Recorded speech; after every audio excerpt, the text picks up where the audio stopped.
To set the context, can you please tell us a bit about yourself and Tripledot before we go into Arcadia Gaming Partners? Sure. So my name is Akın. I am from Turkey. I left Turkey when I was 16, moved to the US.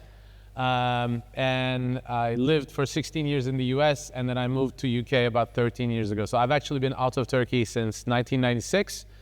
But I love Turkey, of course, and I love the games industry. I'm not a gamer, but I fell in love with the games business model in around 2010, 2011. And I got involved with a crazy guy called Sidar very early on. He became one of my very good friends, and I helped him kind of scale Peak Games in the early days. But ended up at Facebook. So I worked at Facebook for 5 years. Why didn't you join Peak back in the day? To be very honest, my wife is not from Turkey, and I didn't want to move to Turkey simply. Okay. Otherwise, you would have. Maybe, I'm not sure, to be honest, because Sidar is like he's like a crazy genius guy who's impossible to work for or work with even. It's best to kind of work with him as an advisory capacity. But, nice. Like we're still very good friends. If I worked for him, I don't think we would be very good friends. I guess. But I love the guy, and I mean, you know, there's a lot of people here we're all here basically thanks to Sidar. So we are. That's a bold statement. It is, but it's true. So without Sidar, you don't think Turkish gaming scene would have been what it is today, Sidar, for sure. Yeah, exactly. No Turkish gaming ecosystem. There would be something tiny. Nice. And then I got involved at Facebook. I was in Facebook for about 5 years, initially leading the European games team. And then I launched a product in Facebook called the Audience Network. And this is when I really saw that you could monetize games very, very well with ads. And I started tinkering on the side, building a solitaire application. That basically formed the basis of what later became Tripledot. So after Facebook, I decided to launch a games company, but I didn't feel confident in myself enough to launch a games company. So I went to Activision Blizzard King for about a year. And I decided it was kind of a waste of time. So I then decided to partner with a guy from Israel called Lior, and then we launched Tripledot. So this was in 2017. We started, we got going in 2018. Made $1 million, then we did 12, then we did 49. Now we're making about $2 billion. We're one of the largest gaming companies in the world. We also simultaneously set up another games company. So today when I invest in games companies, I kind of advise them to focus on one thing, but we didn't do that. So we ran 2 companies simultaneously. That was a B2B company called Luna Labs. So we've co-founded that, and then we sold it to Iron Source in 2021. And then honestly, towards the later part of Tripledot became a gigantic company. It's 2,500 How many mergers and acquisitions have you guys done? Because Tripledot has a more of an unorthodox approach as it scaled. Yeah. How did that look? So Tripledot actually grew pretty much completely organically in the first, I would say, 4 years. Then we started making small acquisitions. We acquired a team out of Indonesia that was more like an acqui-hire. Then we acquired a company out of the US. That did not work out. So we spun that off. And then we acquired a company out of Belarus, and that was an amazing deal. So that was about 2023, 2024, I want to say, called Zephyr Mobile, and that was a very good acquisition. And then we acquired AppLovin's game studio for about $800 million, which together, put with Tripledot, the entity now is doing about $2 billion revenue, very profitable. We have with how many games and how many studios? I don't even know. Like if hundreds. You had to make a guess, I know a certain bar. It's 12 studios. How many games? I don't know, hundreds probably. Above doing 10 million annually, how many games? If you want to set your own bar, feel free. I don't know, 20, 30 maybe. But we have also 5 studios in China. We have a few in Europe. We have a couple in the US. So it's really big. And honestly, towards the end of my time at Tripledot, I kind of realized that I don't like running a huge company. I actually am much more enjoy. So towards like halfway through Tripledot, I started helping my friends. I never wanted to be a professional investor, actually. I mean, you know this. So I started to help my friends out when they're like fundraising. So I was the first investor in Dream Games, Spike, Good Job, etc. And as a result of that, I started to actively angel invest. And I had a lot more fun angel investing towards the end than actually, running Tripledot. So I realized, okay, I'm gonna just leave and angel invest. And then I got approached by a big, large US institution who then said, let's do a partnership. And then that's how Arcadia was started. And then I should say everything, Enis is like my brother. So my actual brother, is the head of user acquisition for Dream Games. Enis went to college with him, college roommate. So I know Enis since he was like 17. In my opinion, is one of the best investors, not the best in Turkey. So we do everything together in Turkey. So when we talk about us investing, it's really like two of us investing together. So we have a deal. Nice. We I had like a deal it. already. But Yeah, I know. We sold it. He's also raising money, so hit him up. Yes. Actually, this guy was the first guy to land me my first internship. This was 16, 17 years ago. Then my second internship, then my first full-time job, and then he was the one that introduced me to my first ever partner while I was trying to raise Fund 1 for 500 Istanbul 10 years ago. So yes. I only didn't introduce you to your wife. Yes, you should have. You could have. Yeah. I thought you were. Next maybe. time. Yeah. She's not watching. And when you put into context Tripledot strategy of having dozens of games, Yes. dozen studios, dozens of games, versus King, Candy Crush, Dream Games, one game that's making billions, how does that change the company's culture and the whole structure around it? And what were you thinking around it? Was it a conscious decision you guys made, or did you guys try to tilt it the other direction? Yeah. I think gaming companies could be one of two things. You can either be a product first company or a marketing first company. You cannot be both. You cannot be halfway product, halfway marketing. Because there will come a time, by the way, neither is good, like better than the other. It's just, it's like you're either a cat person or a dog person. It doesn't mean one is better than the other. For example, Dream Games is a product-led company, right? The philosophy in Dream Games is, if I built the best product in the world, I will figure out marketing, right? Tripledot was not that. Tripledot was more a marketing company. Now, of course, within marketing, there's also, hyper-casual is one strategy. We didn't do hyper-casual. If anything, we were the anti-hyper-casual because we only built long-sustaining games. But, whenever push came to shove, we had to make decisions. We always led with marketing. It's a different approach. It's a lower risk and lower return approach, I would say. So, because when you're doing that, you can try multiple shots on goal. You have maybe, we had 12 games as we were scaling. So we were doing $400 million in revenue like a few years ago. We had 12 games and all of that money was coming from 3 games, right? But we had 3 hits, and our definition of a hit was if you're making 100K a day in net revenue with payback that's less than a year. So that's just kind of how we scaled, and that really worked well for us, and we were very profitable, etc. Did you ever try publishing, given that you had the marketing muscle? But I don't think publishing builds like long-term strategic value.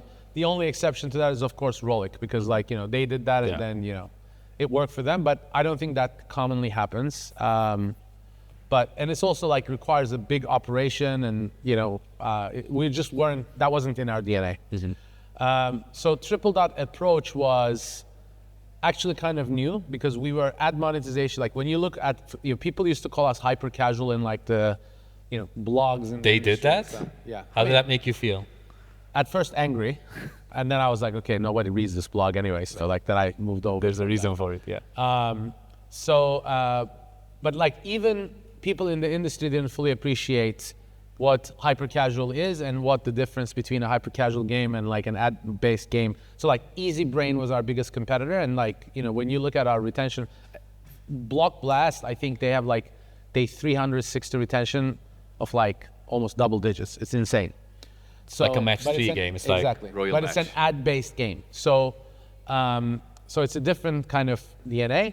Now, if you contrast this with kind of what Good Job is doing or what Dream is doing, it's just a completely different ballgame. They built games that are pretty much fully based on their intuition, and then they do this with great care. One is building, I guess, much bespoke custom experiences, and of course, it's much harder to scale. Right, the competition is much more severe. CPIs are insane. It's like building an aircraft factory almost. So, our approach was better for us because I came from a marketing background, and that's what we did. And when you look at Turkey's gaming history, if you say the first generation of companies were it's either peak or the hyper-casual scene and the publishers around it that flourished. Is that fair to say? And there's nothing in between, was there? There were a couple success stories that we don't talk about, I guess. Like so Gram. like Gram, Massimo, Sure. Ruby Alictus. I mean, Ruby Alictus is more hyper-casual, Yeah. but still. Is that Mert? So that guy, like Loop Games, obviously. Did they have a mic for you too? Yeah. No. So like we talk about just like success stories other than peak, and then you walked in. So like obviously what Mert did is huge. But yes, you could roughly bucket them in those two buckets, right? You could either say, and I would argue Peak initially started out as a publisher in like Latin America and, third world countries. And then, they started to build Facebook games. So every step along the way, they kind of pivoted. I feel like you guys pivoted a lot as well, like building, not building, mergers and acquisition, then running the whole portfolio of companies. Peak obviously pivoted, Facebook, board games, publishing, building their own mobile games. We didn't pivot, actually. You didn't pivot? No. That was on purpose? Initially, when we started the company, we weren't going to build games. We were going to buy companies, and then it was going to be almost like a private equity approach. We couldn't buy any companies because we had private equity backers that were too cheap and weren't letting us buy any companies. And then we kind of got bored. So the initial pitch deck for Tripledot was we had 3 apps. It was Solitaire that I started developing in my friends in Belarus, Sudoku, and a Bible app. So it wasn't even games. It was like a Bible because it was Israeli guy and a Muslim guy building a Bible app is great. So it wasn't really even like game, but it was the kind of common denominator across those was they're all evergreen, and they are all going to be played by. And the other way to think about this is that we weren't taking on any market risk, right? I mean, Bible is as evergreen as it gets, right? Solitaire, Sudoku, they're People now call it the purpose economy. I'm seeing a lot of Gen AI startups around the purpose economy. And there's a lot of good Bible examples. Maybe it was 10 years too early. Yeah, but maybe, I don't know. But we didn't go out, we're not gamers, so we didn't set out to say, we're definitely gonna build a games company. Bless you. Bless you. And then we just started to build stuff that we think is gonna retain very well over long periods of time. And then you eliminate market risk that way. Because you don't wonder, are people gonna play Solitaire or something like that? And then you try to win on execution. Now, if you talk to Rolik, their approach is completely opposite, and it works for them. They say, we don't want to win on execution, we want to win on ideation, and I think that works for them, but this worked for us. And on that spectrum of having hyper-casual games and publishers or companies like Peak, and I'm going to put Gram there as well, it kind of converged into hybrid casual these days with the success of Ground or Color Block Jam or Match Factory. Do you think that wave is going to continue? Would that middle layer get thicker and thicker? Look, I think people are just trying to make money. And the way to make money is, Turkish DNA right now is we're very good on execution. We're, maybe other than Rolik, we're not very good on ideation. I think we should be okay with that, right? So we just take what works and then we just brute force make it better. There are, of course, exceptions. And the way that Rolik does that is they have this network of studios that, works for them. I think it will continue. I almost wish, so if I look at the Turkish games ecosystem right now, it's obviously very hot, but when everybody's happy, I'm nervous, and when everybody's nervous, I'm happy. So, right now, I feel like we have a lot to learn from China, actually. Because if you look at Chinese guys, they come to Turkey and they learn from us, but actually we should learn from them because they're the ones that are innovating. And, right now, pretty much all of the companies that we see are pretty much doing similar things, right? So some of the examples you gave, they're kind of almost you could say Rolik 2.0, even though obviously, they're not innovating, they're kind of, but you could say they are marketing companies, right? Which there's nothing wrong with that, they're doing well. Yeah. And we invest in those companies a lot as well. But in a way I feel bad because there's no reason that Turkish, how many people went to Boğaziçi, Koç, Sabancı, right?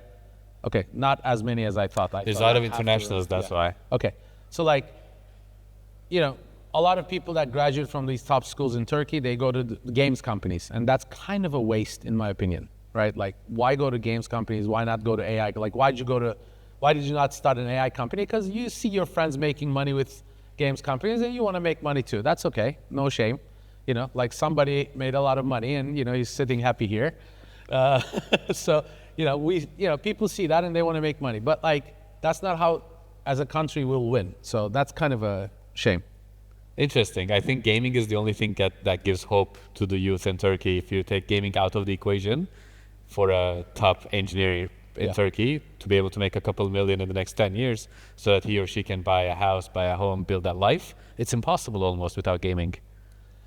I think there's something in the DNA of Turkey that, you know, like we're very good storytellers. So like it's the second largest exporter of TV series to the world behind the United States. We're also very good at kind of quick fire iteration, like rapid iteration, not being very like by the book, finding quick kind of hacks along the way. I think we're very good at that. But I challenge you, wouldn't you rather have more Faldat AIs than... I don't think they can be built in Turkey. They have to move to the Bay Area, and then obviously people have two options. Then they either go in gaming in Turkey or they move out of the country. And if you take that one part out, then like what are you left with, kinda? But that's where we can learn a lot from China. Somebody's approaching us. I think we're running out of time. Are we? No? Okay, we're good on time. China, I was asked about China. I love China so much. I know you do. I know you do. And I have all the pictures of the books that you bought from China. And he was trying to push us to launch in China for some reason. But what I was going to ask you is, if you look at gaming revenues globally and you split it by country, China is obviously huge. But it was very internal domestic market, which seems not to be the case anymore. They are looking more and more towards the West. Do you think that trend is going to continue? Should gaming companies in the West be frightened? Oh, yeah, absolutely. In 2022, I was talking to Rina, and this is when I think the Chinese government mandated the ISBN law that all the Chinese, like it made it very hard for Chinese companies to publish games in China. And then I told Rina, I was like, we're kind of all screwed. And that didn't work out too much against Turkey. Turkey is okay, but everybody else is kind of screwed right now, right? And I was at a conference last week. There was a guy who's from Hungary Studio. So Hungary Studio makes Block Blast. They have about 70 million DAU. And he said something to the effect of, people say that West is very competitive, gaming is very competitive, but China gaming is like 10 times more competitive. So, you know, and still there's, you know, Microfun, there is Century, there's like Hungary, there's Learnings.ai. All these companies are emerging. So, you know, the reason I think that actually the West is kind of screwed in gaming is because gaming is not an innovation field. Like, you know, we both invest. If somebody came to us and said, I have this incredible game idea and it's a brand new mechanic and we're gonna do this and this and this, I'll be very nervous. Like most likely I won't invest because, you know, I don't know if it'll work. You don't know if it'll work. Nobody knows if it'll work. So it's kind of a gamble. So it's very anti-VC in that way that you are actually, you know, or maybe at least that's how we're doing. But everything I've seen that works is you have something that works, you know why it works, and then you try to differentiate tangentially. And that just takes brute force and amount of hours put in equals more probability of success. And, you know, there's 3 countries that put in enough hours. This is China, Turkey, Vietnam. That's it. And going back to my question around hybrid casual, Color Block Jam, Match Factory, Ground Games, Agave, versus Match 3 games in Turkey, so bigger, Cypher, Good Job. How is the VC perception different? In terms of raising, what are the different things that this middle layer needs to validate that the others don't, and then vice versa? I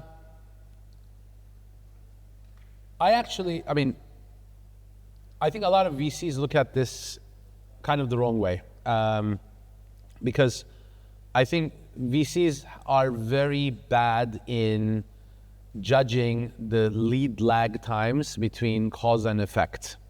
So what I mean by that is, you know, right now everybody in Turkey is doing hybrid casual, so there's a clear bias towards investing in hybrid casual companies.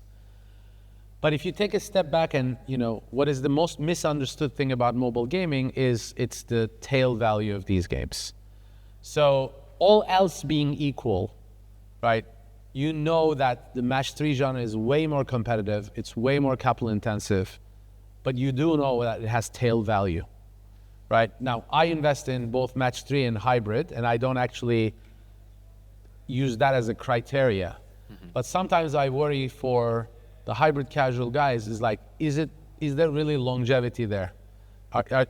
Is there really longevity in some of those games that are going to be able to? Some will. What's your experience at Tripledot? Which games had longevity? Which ones didn't?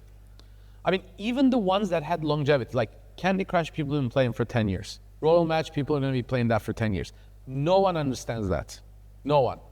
To take Match Villains, people are going to be playing Match Villains for tens of years. Tens of years. People don't internalize that, right? Yeah. Now, there are games that are ad monetized that people will play for tens of years. Mobility Ware Solitaire. Now, that also has a lot to do with their cohorts and blah, blah, blah, but still. But that's not commonality. So I think if you build a game that gets played over 3-4 years, I mean, I'm just using fake numbers to make a point, I think it's good. So hybrid casual wins because you know that there's not going to be played tens of years. You're not building a franchise, but you're building, a machine to buy at X and then sell at X plus something, which is fine. That's a way to, there's nothing wrong with that. What's the split in your portfolio at Arcadia of hybrid versus casual? Is that something you monitor and you have a fine balance? No, I don't care. I just invest when there's a good team and good numbers. And then you don't even know what they will build, right? Or do they go from I'm talking like all this. If you're hybrid casual, I'll still invest. And how does the valuations or multiples change over time for these two categories? So we're unique in that sense. My fund doesn't really have multiple investors. It's only one investor and my money. So we're a lot more flexible in terms of valuations, right? Yeah. We invest together all the time. Plus, having the experience of investing in Dream, you know that valuation ends up not mattering if there's that unlimited upside potential. Exactly. It's a game of outliers, right? So the worst thing you can do is, 8 out of 10 studios that I introduced Dream to ended up, the 8 out of 10 who didn't invest in Dream because of the valuation, and 100% of those guys are unhappy, very unhappy. Now that doesn't mean you just go YOLO in, $50 million post money everywhere, but I am much less valuation sensitive, and maybe we'll have something to announce in the coming days. Nice, I like that. Cliffhanger. What about UA financing? How does that affect the whole VC value chain and the trajectory of a studio? I mean, it's a very profound change. How many people have heard of UA financing? Okay. See, not as many as I thought, because I would expect everyone. I think if you're running a growth equity fund right now, you're in trouble. At least in consumer. Is anyone running? No, I'm joking. No. UA financing changes everything. And it still doesn't have the market awareness, in my opinion, that it needs to. And I think it's a very real, because, if you have a game studio that you just started, you do need to raise some money to hire people, buy equipment, maybe do some UA to see your metrics, etc., right? But then the way it used to work is that, you find product market fit, and then you go out, raise $20 million more, and then you literally give that 20 million to AppLove and Facebook, Google, and then you get diluted. So your cost of equity is very high. If you have something that is going to work, if you're going to double your business year over year, your cost of equity is 100%. That means that anything that is charging you less than 100%, in theory, you should be very happy to take. So UA financing actually solves that problem.